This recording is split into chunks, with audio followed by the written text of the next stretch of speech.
Hi everyone, for today's lesson we are going to be looking at how to make a fruit crumble. Now for this practical you are going to need to bring yourself in an oven-proof dish. So it needs to be something that can go in the oven, so it needs to be either sort of glass or ceramic so that it can go in the oven, not plastic. You are going to need one large tin of fruit. You can bring yourself in more than one tin if you've got a very large oven-proof dish, but for just a small one tin of fruit is more than enough. You will then need 100 grams of plain flour, 50 grams of caster or demerara sugar, and 50 grams of margarine. You could also, if you wanted to make your crumble a little bit healthier, replace 25 grams of the flour with oats. So you could do a combination of that as well. Okay, so your first step you are going to need to do is you're going to open your tin cans. There's two different types of can that you've got here. So one of them has got a ring pull and one of them hasn't. So you need to then open these in two different ways. It's up to you which one you bring in. Some of you might find the ring pull one slightly easier. This one here is going to need a can opener, okay, which we've got at school, so you don't need to bring one of those in, but you need to know really how to open both of them. So with a can opener, you would point the opening of the can opener around and you twist it round until it opens this can. With this one, the ring pull, you need to pull this part of it up and then pull it upwards and back. You might find it easier if you have a blunt knife to just pull it up slightly with the blunt knife, just so it's a little bit easier to open it. So you're pushing that forward like that. With your thumb roughly here, you're then going to pull up and back like so. It doesn't need to come all the way off, just enough so that you can get the contents of the can out. Once you've opened your can, you're then going to need your oven-proof dish. Now you need to bring one of these in to school, and this is effectively your container to take it home in as well. So remember with a can like this, that all around this edge and around this part here is really sharp. So hold it carefully with your hand and just use a spoon to take the contents out. It might even be able to tip into it. So just like that, and make sure it's got evenly spread over the bottom of your dish.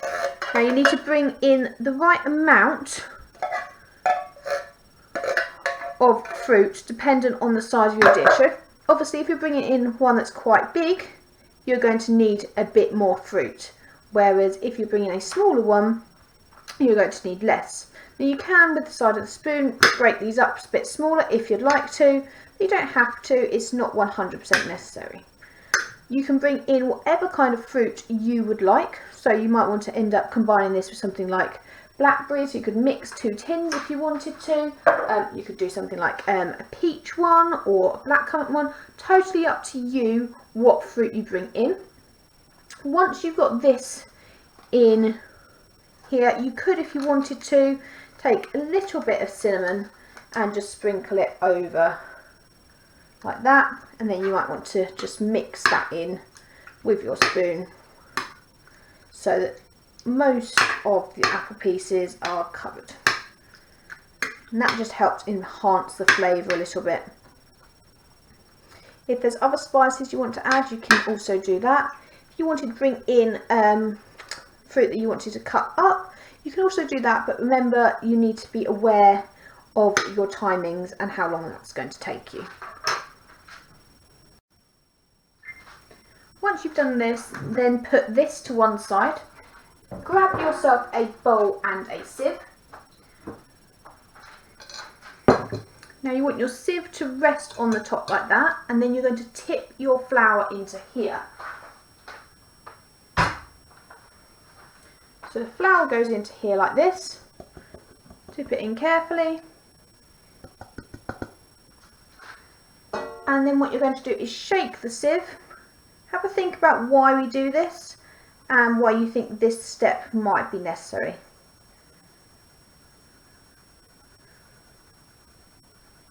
So think about what it's doing and what it's removing by this process.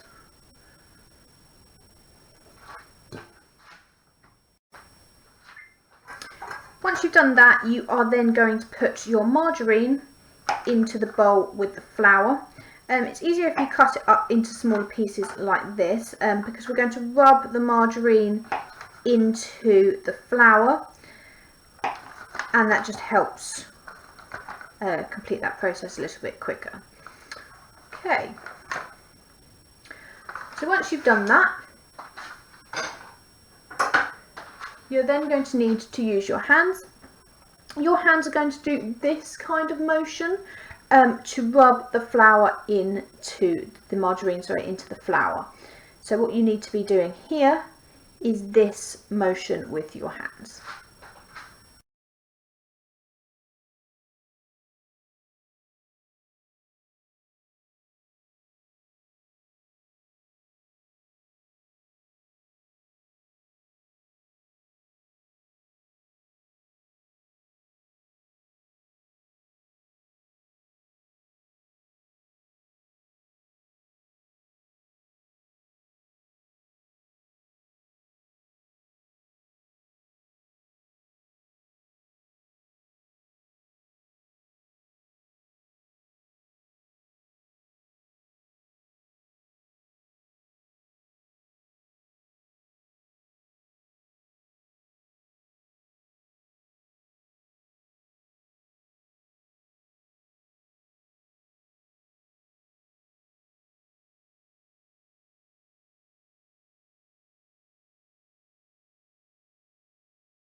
When you finish rubbing in, you need to make sure there's not any massive lumps of fat left in. When you finish that, instead of going straight to wash your hands, just rub them together like this over top of your bowl to get rid of as much of the excess mixture that is on your hands as possible. Then when you finish that, if you want to at this stage then go and wash your hands, you are welcome to. You're then getting your sugar and tipping your sugar into the bowl. With your sugar, you just need to get a wooden spoon and you're simply just mixing that sugar in. You don't need to stir it for very long at all, about 30 seconds is more than enough. If you want to add in a little bit of cinnamon to this, you can also do that to give a bit of flavouring in the topping. So when this has been completed, you then need to put the bowl to one side and you need to get your fruit mixture here, and simply what you're doing is taking this and putting it over the top in a nice even layer. You might want to ask somebody to hold the bowl and tip it up whilst you pour it on, and you can do that, that's fine. But effectively you just need to make sure you've got a nice even layer over the top of your oven proof dish, and it's filling up any gaps as needed.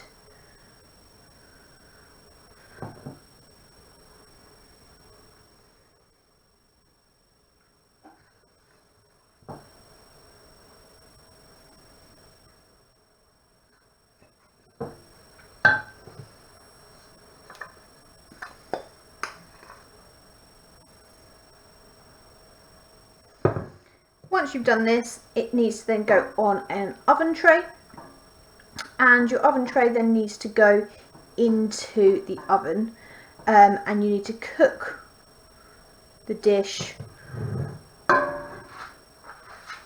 in there. You need to pay close attention to the timings, so it needs to be on gas mark 7 or 200 degrees, and it needs to be in the oven for about 20 minutes until the top of this has lightly browned.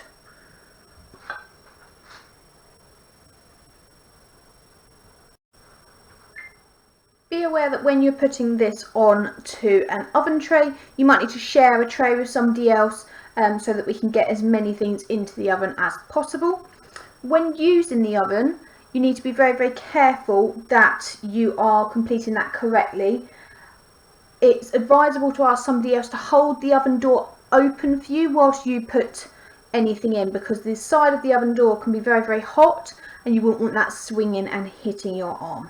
Just be aware when you're putting things in and out of the oven of your surroundings and who's around you, just so that you don't end up injuring yourself. So this is what you're doing for your crumble. I will show you a picture of when it is finished as well and has been cooked. Remember, when it comes out of the oven, this oven-proof dish is hot, so don't end up touching it.